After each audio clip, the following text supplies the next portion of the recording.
the beauty of Rugby Sevens in the Olympics coming up. We are literally 8 months away from the Olympics. In June, Rugby Sevens comes back. We are back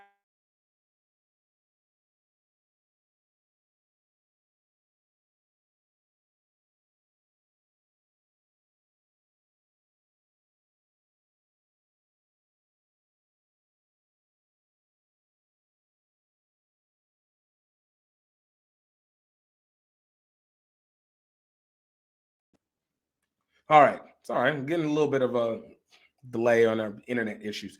But we have a big one. Antone Dupont is now switching from Rugby 15s to Rugby 7s for the Olympics. And this is absolutely significant.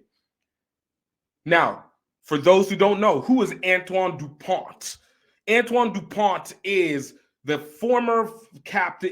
current former captain for the French rugby team. He was part of the French Rugby World Cup team this past October and September. He had gotten hurt during the Georgia game, which also put a little bit of pressure on that French team to be able to perform. In addition to that, he is one of the top 14 players playing for Club Stade Toulon. He is the 2021 World Rugby Player of the Year, and he has also been named the best French international rugby player. Now, why is this significant? Because of the fact that Dupont, in his intent to switch, means that he's going to miss the Six Nations in February to be able to play Olympic Sevens. What? That's what? Are you serious? What? And this is going to be the first time that an active top-level international player will be foregoing major competition in 15s to play in the Olympic Sevens. I think that's one that has its multiple controversies that go along with it. And let's talk about it a little bit. So one of the reasons why that it seems to be a controversy is that typically, I guess, in Europe and other parts, Europe, Japan, the tier one nations, your players that play sevens, players that play 15s, play 15s. We've seen examples like Brian Habana, who tried to play sevens, with Sonny Bill Williams, who tried to be the Olympics for 2016 and have tough outcomes with that. In addition to that, is a major player for the 15s who is a core player, not making it for their major competition in 15s. So that one is offsetting and surprising to the amount of people who would be willing to actually be a part of it. Now, my opinion on all this, I don't actually understand what the big deal out of it is. All right. I get that Dupont is one of the top players in French rugby and one of the top players in the world in 15s. Totally get that. What I don't get was the amount of, let's say, pressure that goes along with this, because if I remember correctly, we've seen this from the women's side where we have the women's sevens teams participating in 15s and vice versa. Now, a lot of people are going to be like, well, the women's side isn't as difficult. BS. We've seen it. And in fact, I would have initially thought that in the mixture and combination of a sevens team and a 15s team would actually make the most sense, especially in the back line. You want sevens players who have the pace, the speed, and the continuity to be able to be part of your 15s back line. And you want to have that same one if you can get a couple of your forwards to be able to be pressing on your sevens side. Like, that would make the most natural combination. I always reference back to the 2017 Women's Rugby World Cup and the USA team that took the women's sevens side back line and the women's 15s forwards, combined them into a powerhouse team. We've seen it with all the Black Ferns, with Portia Woodman and Sarah Wycliffe, and all of them going from 15s to sevens and back and being absolutely dominant across the board. Now, could it mean like less, positions for play for players? For sure. And I guess that can be its own thing. But when it comes down to it, I don't understand what the biggest deal. Now, The other thing that I've read and seen everywhere is the fact that people will say that the way that you play Rugby 7s and the way that you play Rugby 15s are different, and so you have to shift. Yeah, it's called shifting your seasons.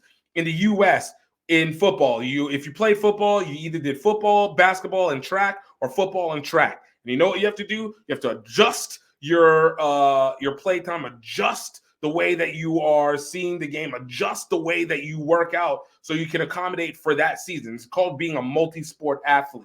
So to not be a multi-sport athlete does not make any sense to me whatsoever. And it's actually a little bit shocking that this is even considered a big deal. Like, it was dropped on the news as it. The other part is some people don't feel like Rugby 7s is real. I mean, I feel like if we were back in 2004, 2007, maybe this could be legitimate, but it's 2023. We've already gone 2 Olympic runabouts. We've established HSBC 7s for the better part of the last 10 years, 15 years at this point. Like, it's a legitimate sport at this point. It's not the practice side of 15s. 15s is no more legitimate than 7s. And I'm going to add one more caveat on here that I don't think people are talking about, and that's branding. And hugely, and we're going to talk about branding a little bit later on, but branding in this situation is massive because this is a platform that most of the world will actually be watching, unlike the Rugby World Cup, where a fraction of the actual viewing audience is going to be paying attention. And we're talking about a limited number of actual players that are going to be, limited number of actual countries that would be participating in that. This one has the ability to be crossover. So this is a situation where you have the chance to actually elevate your personal brand, elevate the name of your country, elevate your teams. And so in Dupont's situation would be with Stade Toulon, or would be with bringing more attention to French rugby and increasing the brand there, because this is the one where people make or break the most. This is where sponsors really kick in. So I would hope that there would be more rugby players from 15s that are trying to do it. And perfect example of one that's actually trying to do that now is, of course, Michael Cooper, who finally is getting a chance to be part of the Olympic team. I think he was part of the 2021, 2022, 2020, 2021 Olympic team. Disappointing Australian rugby team. But he missed the 2016 because Eddie Jones hates him. And obviously he missed this Rugby World Cup because Eddie Jones hates him. But he's another one who's trying to sign off his career in this element and could have a chance to elevate his name, because you have the financials, you have the eyes, you have the awareness, you have something that can take it over the top and bring that back. And Australia rugby needs all the attention that it needs. And I don't care what anybody says. It needs all the attention that it could get. So in this one, using it his swan song, but let me know what your thoughts are. If you guys can't do it in the comments, absolutely hit us on the DMs, hit us in the on our posts. Like, I want to know what your guys' thoughts are. Like, from the European side, I know I have a lot of people that are from Europe and from South Africa. Like, you guys have a much deeper connection with 15s than you do with 7s.